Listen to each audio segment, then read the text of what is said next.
Olá, pessoal, muitíssimo obrigado. Você está no Domingão do Carlão e hoje um domingão para lá de especial, um domingão top de linha. Na verdade, é o primeiro domingão, vamos dizer assim, dessa temporada de gravações aqui do ano de 2021. E para começar com o pé direito, eu tenho aqui um grande amigo, Valdemar Fischer. Ele é agrônomo gaúcho, formado lá em Pelotas e tem uma história maravilhosa que vai dividir conosco aqui. Antes de mais nada, Valdemar, muito obrigado pela sua presença, viu? Fala, Carlão, é um prazer estar aqui com você novamente. Realmente é sempre bom conversar contigo.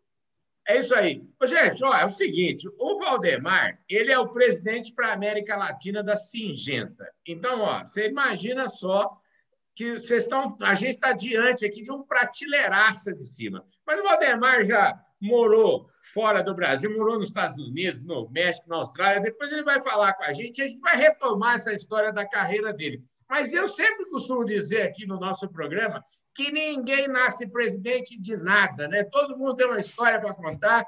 O Valdemar, antes da gente entrar nesse papo de carreira, de onde você morou, o que você fez, como é que é essa conversa toda que vai longe aí, eu queria saber quem é o Valdemar Fischer, onde ele nasceu, conta aí para mim como é que foi sua infância, fala um pouquinho dessa parte que eu gosto tanto de ouvir, valorizo muito as raízes dos meus convidados aqui. Bom, Carlão, a minha história é bem comum, é uma história de milhões de brasileiros. Eu nasci numa cidade do noroeste do Rio Grande do Sul, em Santa Rosa.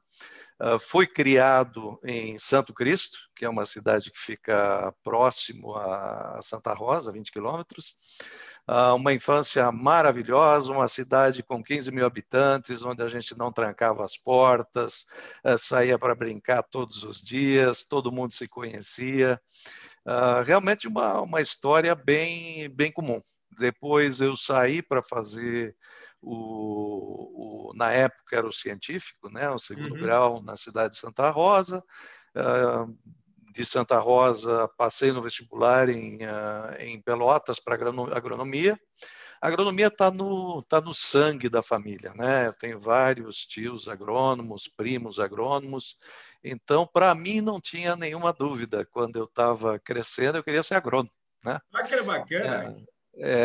E venho de uma família de tradição rural, né? O meu avô, seu Reinoldo Fischer, ele foi um dos primeiros brasileiros a plantar soja no Brasil, em 1925, na cidade de Santa Rosa, que é considerada o berço nacional da soja, né? Ainda tem a festa da soja a cada 2 anos lá.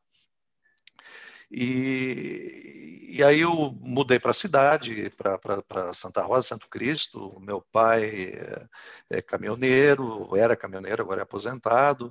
Foi uma infância sensacional. Aí fui para a universidade, me mudei para Pelotas, fiz 4 anos de faculdade lá. E para mim o mais importante desses 4 anos é que eu conheci a minha esposa lá. Que Ela também beleza! engenheira agrônoma, formada lá em Pelotas comigo, no mesmo ano. E depois acabei entrando meu primeiro trabalho foi na Stauffer, né? E aí ganhei o mundo, né? Trabalhei em várias cidades do Rio Grande do Sul, do Brasil e várias partes do mundo. Então, uma infância bastante comum. Ô, Valdemar, deixa eu te falar, quando eu falo que a minha mãe ensinou eu ser um cara bom de memória, viu? Minha mãe ela tinha umas varas de marmelo sapecadas no fogão de lenha, e eu me lembro, eu não tomei 2 surras, eu tomei só uma, entendeu? E foi inesquecível. E eu queria saber o seguinte, sua mãe era assim, durona com você? Como é que era? Não, ela era fera, era ponta firme, sim. Meus pais eram muito duros com a gente. Eu tenho um irmão mais ou menos da minha idade, tenho uma irmã, e eles realmente eles levavam a gente, como se diz, na rédea curta, né? É, né? Não podia pisar fora do trilho, não. Vem cá, você falou do seu avô, né, que foi plantador, o pai caminhoneiro. É isso mesmo? 1925 já tinha soja aí nessa região que você nasceu? Sim, exatamente. O meu avô, ele recebeu os grãos de soja de um pastor Lembauer, que trouxe os grãos dos Estados Unidos. Uhum. E esse pastor, ele distribuiu esses quilos de soja que ele trouxe, de sementes, para 5 produtores rurais do Rincão Honório, lá em Santa Rosa. E engraçado, uma história engraçada que pouca gente conhece, Carlão, é que a ideia inicial era usar a soja para substituir o café. O café era muito caro Uhum. e a ideia era plantar uma planta, torrar e produzir uma bebida semelhante ao café, de forma mais barata. E, logicamente, não deu certo, né? E aí começaram a usar essa soja para alimentação de animais, suínos, bovinos, até a década de 70, quando estourou o preço internacional da soja, e aí sim, aí começou realmente a desenvolver a cultura. Mas em 1925 foi oficialmente o ano em que a soja foi introduzida no Brasil. Que espetáculo! Olha, todo dia eu aprendo um trem novo aqui com os meus convidados aqui. Hoje eu aprendi um negócio super importante. Você falou que conheceu sua esposa, como é que ela chama? Vocês têm filhos? Como é que é? Não, é a Josi. Nós temos 2 filhos, casamos em 1987. Nos Uhum, formamos em 85, casamos em 87. uhum. E temos 2 filhas, a Lúcia, a mais velha, a Natasha. As 2 moram nos Estados Unidos. A Lúcia foi vacinada ontem contra a Covid. Que maravilha, que A notícia boa. primeira pessoa da família a ser vacinada contra a Covid. Mas as 2 moram nos Estados Unidos. Elas foram com a gente quando a gente se mudou para os Estados Unidos em 2005 Uhum. e acabaram ficando lá, fizeram a faculdade, a Lúcia já casou, a Natasha está fazendo o doutorado dela, então as 2 moram lá. E eu e minha esposa estamos aqui em São Paulo, moramos em São Paulo até final de março. Depois vamos para o Panamá. Pois é, depois vamos lá para o Panamá, mas isso é uma conversa para daqui a pouquinho. Deixa eu te falar. Saiu, então, me conta agora um pouquinho dessa sua trajetória aí, desse seu começo de, vamos dizer, depois que você saiu de Pelotas, para onde você foi, como é que foi essa história aí? Você que tem uma carreira fenomenal aí, eu diria assim, uma carreira realmente ímpar aí no setor da agricultura. Me conta um pouquinho como é que foram as suas escolhas. Bom, aí tem muitas histórias para contar, né, Carlão? Eu comecei há 35 anos atrás, né, numa empresa que não existe mais, Stauffer Chemicals, Uhum. como engenheiro de desenvolvimento de produto, engenheiro agrônomo de desenvolvimento de produto. Interessante, naquela época o nosso principal produto ele era aplicado na água. Era um herbicida que era aplicado na água, ou seja, o veículo de aplicação dele era a água. Hoje é proibido a aplicação de qualquer produto agroquímico em água, né? Aqui no Brasil. Nos Estados Unidos é permitido, a gente ainda usa vários produtos lá, mas aqui não. E eu fui contratado pela Stauffer para desenvolver esse produto. E aí tem um fato interessante, que eu fiz 3 entrevistas quando saí da faculdade. Uma na Stauffer, outra numa empresa chamada ICI, ou ICI, né, que também não existe mais, e numa terceira empresa que eu não vou falar o nome, mas que é concorrente. E eu decidi entrar na Stauffer. E 2 ou 3 dias depois de aceitar a proposta da Stauffer, eu recebi uma ligação da ICI pedindo para mim vir a São Paulo, que eu tinha sido selecionado para a posição, e eles queriam me contratar. Eu falei, olha, infelizmente já assumi o compromisso com a Stauffer e eu vou continuar na Stauffer. O que acontece? 2 anos depois, a ICI comprou a Stauffer, né? E essa mesma pessoa que me entrevistou foi ser o meu chefe na ICI. Aí, quando ele me viu pela primeira vez, ele olhou para mim e falou assim, você voltou, né? Então, foi uma história interessante. Mas eu comecei na Stauffer, trabalhando na área de arroz, no Rio Grande do Sul. primeiro em Alegrete, depois me mudei para Santa Maria, trabalhei alguns anos em Santa Maria. E aí, em 87, 88, aí saí com a ProStauf. E eu trabalhei mais 2 anos como engenheiro de desenvolvimento de mercado no Rio Grande do Sul, com arroz, também com arroz, baseado em Santa Maria. E em 1990 vim para São Paulo, assumi uma posição na área de marketing, como coordenador de arroz para toda a área de arroz do Brasil. E fiquei 2 anos nessa função, depois assumi uma posição de coordenador de soja para o Brasil também, que era a principal cultura. E em 1995 eu fui convidado para ir para o Equador, trabalhar com um distribuidor da Syngenta naquele país. Era o único, era o representante naquela época, a Zênica já, como o representante da Zênica no Equador. E eu fui trabalhar com ele, primeiro para organizar a área de marketing, e 6 meses depois eu fui convidado para gerenciar toda a área comercial desse distribuidor, a Agripac. É uma empresa que ainda existe, um dos maiores distribuidores de agroquímicos do Equador, e ainda distribuidor da Syngenta. Fiz grandes amigos lá, passei 3 anos trabalhando lá. Uma experiência única para mim, tanto do ponto de vista pessoal como do ponto de vista profissional. Aprendi muito porque eu estava do outro lado da prateleira, né? Eu estava do outro lado do balcão. Eu tinha que sentar e negociar com os nossos concorrentes, por exemplo. Na época, a gente também era distribuidor de outras empresas e eu tinha que sentar e negociar com essas empresas. Então, tinha que estar trocando de boné a cada momento. Mas foram 3 anos muito interessantes. Depois, no final de 90, no início de 98, me ofereceram uma posição na Zeneca, na Inglaterra, na área de marketing. Aceitei, fui para lá, eu e minha esposa, eu e a Josi fomos para lá, alugamos uma casa, matriculamos as nossas filhas no colégio lá, voltamos para o Equador, empacotamos nossas coisas, despachamos a mudança para a Inglaterra.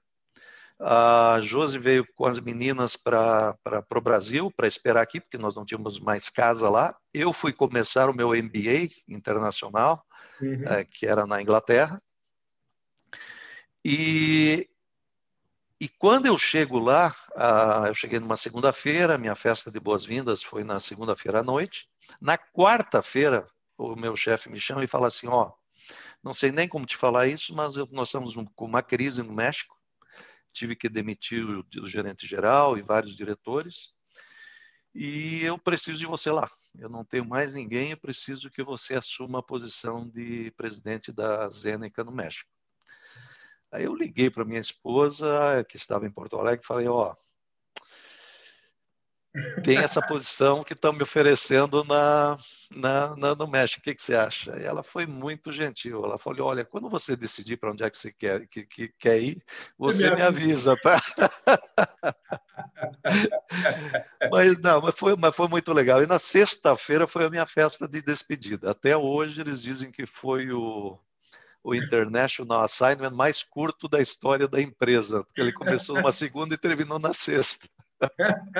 Olha, eu já tinha escutado boas histórias aqui, viu? Mas igual a essa também eu não tinha visto, não, viu? Aí eu passei 6 anos no México, 3 anos pela Zeneca e depois mais 3 anos pela Syngenta. Eu fui responsável por fazer a fusão da Novartis e da Zeneca lá. Outra vez, um período de muito aprendizado, foi a minha primeira gerência geral em algum país, né? E no final de 2013 eu fui convidado para assumir a posição de diretor da Syngenta na América Latina. E o então CEO da Syngenta, Michael Pragner, ele foi para o México para me convidar. A desculpa foi de que ele foi visitar o México, né? Aí no final ele me convidou para vir para o Brasil. Eu falei, poxa, com certeza tenho muito interesse, é a posição que eu quero e tal. E o que você acha? Quanto tempo eu devo ficar no Brasil? Ele falou, não, você fica no Brasil uns 5, 6 anos, aí depois talvez a gente te ofereça uma região maior, um país maior, talvez os Estados Unidos. Eu falei, Michael, vocês nunca vão oferecer os Estados Unidos para um brasileiro, né? Um mercado muito específico e tal. Bom, surpresa é que eu passei um ano aqui, no final de 2004, me ofereceram a posição de diretor-geral da Syngenta para a América do Norte, baseado nos Estados Unidos. Eu fiquei só um ano aqui, aí fui para os Estados Unidos, gerenciei a Syngenta lá por 5 anos, que naquela época era Estados Unidos, Canadá e México. Uhum. Depois de 5 anos, eu tinha muito interesse em voltar, por questões pessoais, familiares, eu tinha muito interesse em voltar para o Brasil. Nós tentamos, dentro da Syngenta, encontrar uma posição, infelizmente não aconteceu, e eu acabei saindo da Syngenta. A Syngenta estava passando por isso foi em 2009, estava passando por mudança de CEO, uma mudança de estratégia muito forte, e eu achei que era um momento de pegar meu rumo, né? De seguir minha própria vida profissional. Recebi uma oferta para voltar como diretor regional da Nufarm para a América Latina. Conversei com o CEO da Nufarm, achei o desafio bem interessante. E aí eu ingressei na Nufarm. Fiquei 5 anos como diretor regional da Nufarm aqui na América Latina. Uhum. Depois acabei assumindo uma posição global como vice-presidente de marketing para todo mundo. Aí trabalhei fiquei morando em São Paulo, mas com o escritório em Melbourne, na Austrália. Então ficava 1 ou 2 semanas aqui e depois ficava 5, 6 semanas lá em Melbourne. Uhum. Eu consegui fazer isso por um tempo, depois não deu mais, resolvi sair da Nufarm. Deve ser bem facinho fazer isso. Foi o commuting mais longo que eu fiz. Eram 13 horas de avião de Santiago do Chile até Sydney. Nesse meio tempo, eu fui convidado para uma posição não executiva na Compass Minerals, que eu tinha acabado de comprar a Produquímica aqui no Brasil. Uhum. E até hoje ainda sou diretor não executivo da Compass Minerals nos Estados Unidos, é uma empresa listada na Bolsa dos Estados Unidos. E decidi fazer isso. Fiz um curso no IBGC, de conselheiro da administração e tal, me certifiquei e queria continuar fazendo isso. E aí em 2017, metade de 2017, recebi uma ligação do John Parr, me convidando para voltar para a Syngenta. Conversei com o John, conversei com o Eric, que é o CEO da Syngenta, para entender os planos deles, se eu poderia colaborar. E acabei aceitando, com a condição de que eles pudessem esperar até setembro, porque em agosto a minha filha mais velha, a Lúcia, casava, e eu estava com todos os planos já para ir para os Estados Unidos, passar um tempo lá no casamento e tal. E acabei voltando para a Syngenta em 2017. Então, essa é a minha história. Fazem 3 anos que eu estou nessa posição de diretor regional da Syngenta, 3 anos maravilhosos. Foi um período muito bom, que me diverti bastante.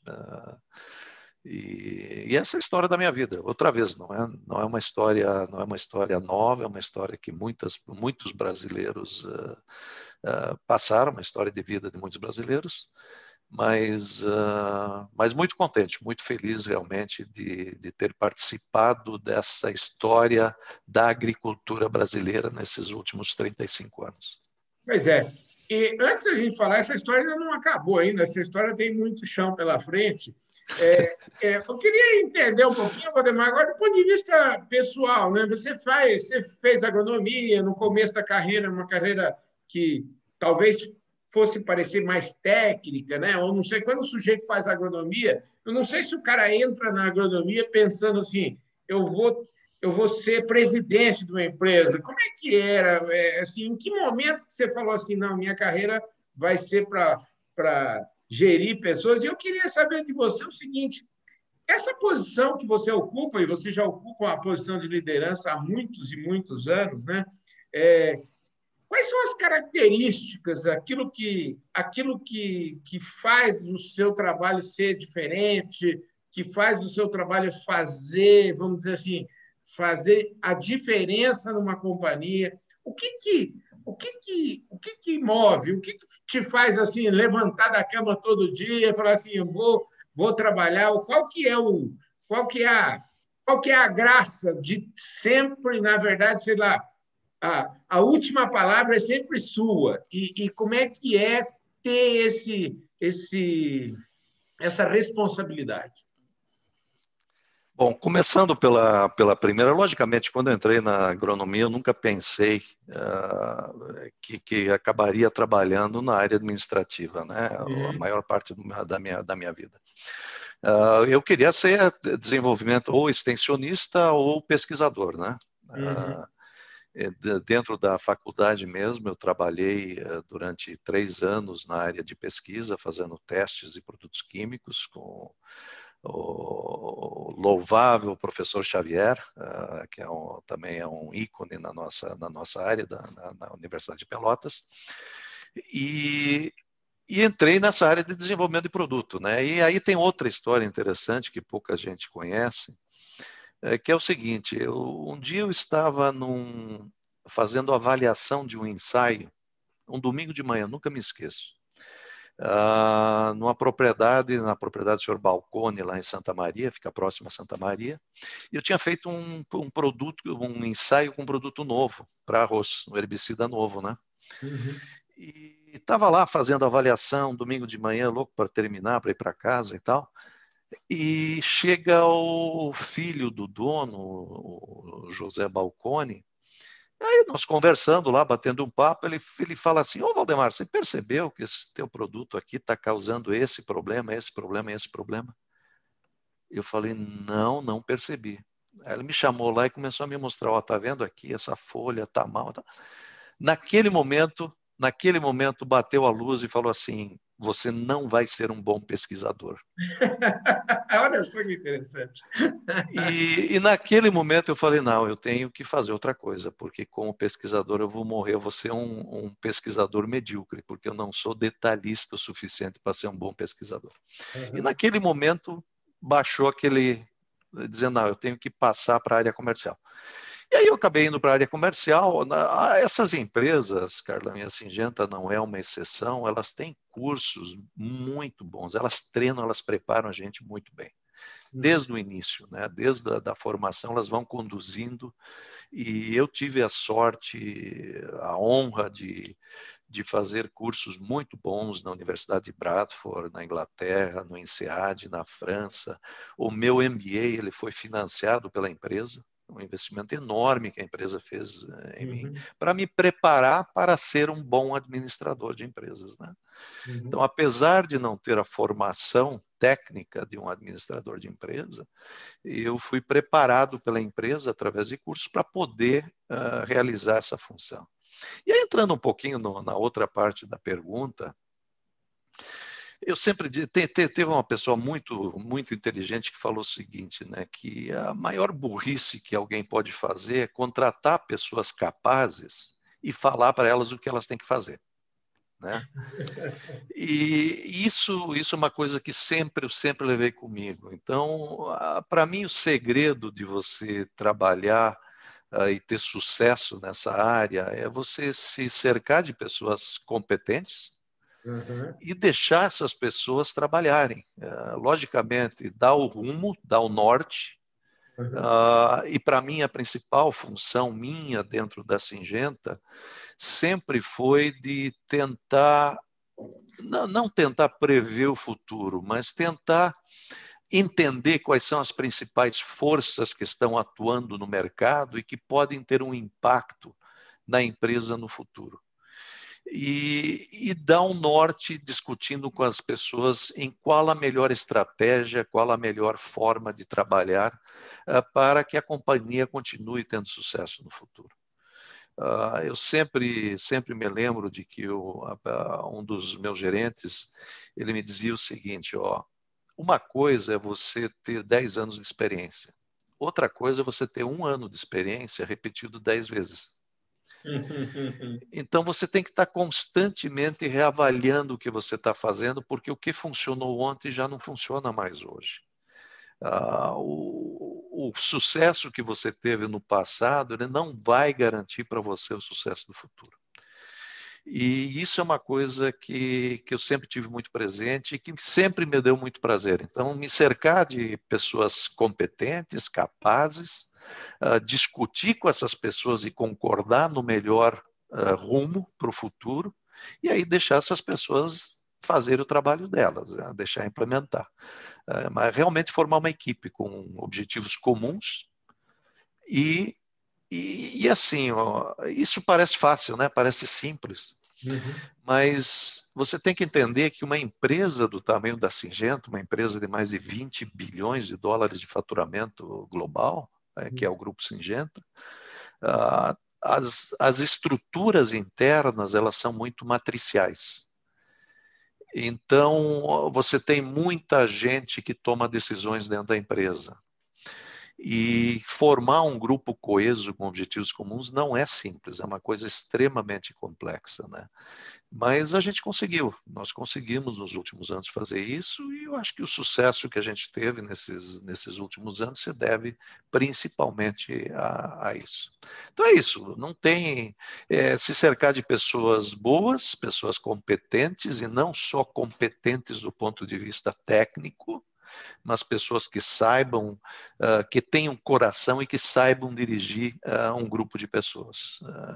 Porque mandar é fácil, né? Você dá o título para a pessoa, dá o poder e ela manda. Agora, liderar as pessoas, fazer com que as pessoas tenham aquele esforço extra, aquele um pouco a mais, e que tenham a coragem de parar na sua frente e te desafiar em algumas coisas, isso é extremamente difícil, né? E eu acho que a gente conseguiu fazer isso na Syngenta nos últimos anos. Maravilha. Ó, deixa eu te informar aqui, nosso tempo aqui está chegando no finalzinho já, a gente só tem mais 3 minutos. Eu queria aproveitar esses 3 minutos, porque essa história sua da Singenta, vamos dizer, você está fechando esse ciclo aqui na Singenta. Eu sei que você está preparando aí agora os próximos 3 meses aí da sua, até março aí, você está fazendo uma transição aí. Mas você está assumindo um negócio que é mais. Você está indo lá para a turma do Syngenta Group, que eu falo que é a turma, os iluminados lá que cuidam de uns negócios gigantes. Então, eu queria que você falasse para nós o seguinte: como é que você está encerrando isso? Como é que vai ser essa transição? E que desafio é esse no Syngenta Group? E aproveitar para pedir para você explicar para nós, para o nosso público aí, o que vem a ser o Syngenta Group. Então, Carol, o Syngenta Group são os negócios agrícolas de dois grandes conglomerados chineses, a ChemChina e a Sinochem, que foram colocados juntos embaixo desse guarda-chuva que é o Grupo Syngenta, né? Esse Grupo Syngenta tem a sede fiscal em Xangai e os escritórios globais na cidade da Basileia, na Suíça. E eles conformam a Syngenta Agroquímicos, a Syngenta Sementes e a Adamar, que é outra empresa do grupo, né? E também a Syngenta China, que na verdade são todas essas empresas que estão mais a parte de manufatura de produtos agroquímicos que estão embaixo da Syngenta China.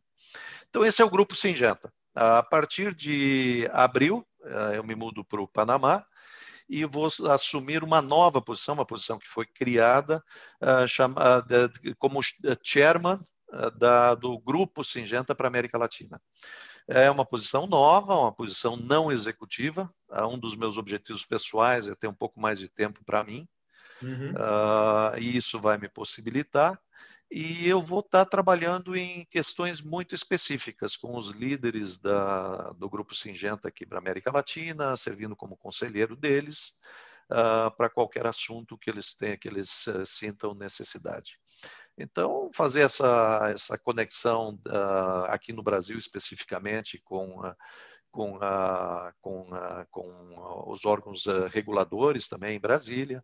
Então, são funções bem específicas que vão me permitir trabalhar num outro patamar, numa outra área, na área não executiva, que eu já tenho experiência com a Compass Minerals, e também vai me permitir um pouco mais de tempo. Morando no Panamá, vou estar mais perto das minhas filhas nos Estados Unidos, e vou estar trabalhando diretamente com a liderança do Grupo Syngenta na Basileia. Maravilha. Ô, Valdemar, eu queria te agradecer, perguntar para você, você já tem netos ou não? Como é que é? Ainda não, tô torcendo, pressionando, mas ainda não tenho netos, não. Eu estou achando que um dos objetivos pessoais seu é pressionar para que esse fato aconteça logo, né? Exatamente. Ô, Valdemar, deixa eu te falar, eu queria agradecer imensamente. Infelizmente, nosso tempo realmente esgotou, acabou. A gente podia conversar aqui por horas ainda, e eu queria agradecer imensamente a sua disposição de estar aqui nesse Domingão do Carlão. Obrigado, viu, querido? Falou, Carlão, é sempre um prazer conversar com você, com seu público, e estamos sempre à disposição, pessoalmente e também na Syngenta. Muito obrigado, Carlão. Maravilha, é isso aí, pessoal. Esse foi mais um Domingão do Carlão, um domingão super especial aí com o meu amigo Valdemar Fischer. E eu espero vocês no próximo domingo, aqui mesmo pelo canal do Boi. Muito obrigado pela sua audiência e com certeza esse vídeo também vai estar lá no nosso canal no YouTube. Se você estiver assistindo no YouTube e ainda não se inscreveu no nosso canal, a hora é agora, se inscreve no canal, aperta o sininho aí para você receber as nossas notificações, vídeos tão bons quanto esse aqui com o Valdemar Fischer. E deixe o seu like, deixe o seu comentário e, principalmente, compartilhe esse vídeo com todos os seus amigos. Valdemar, super obrigado!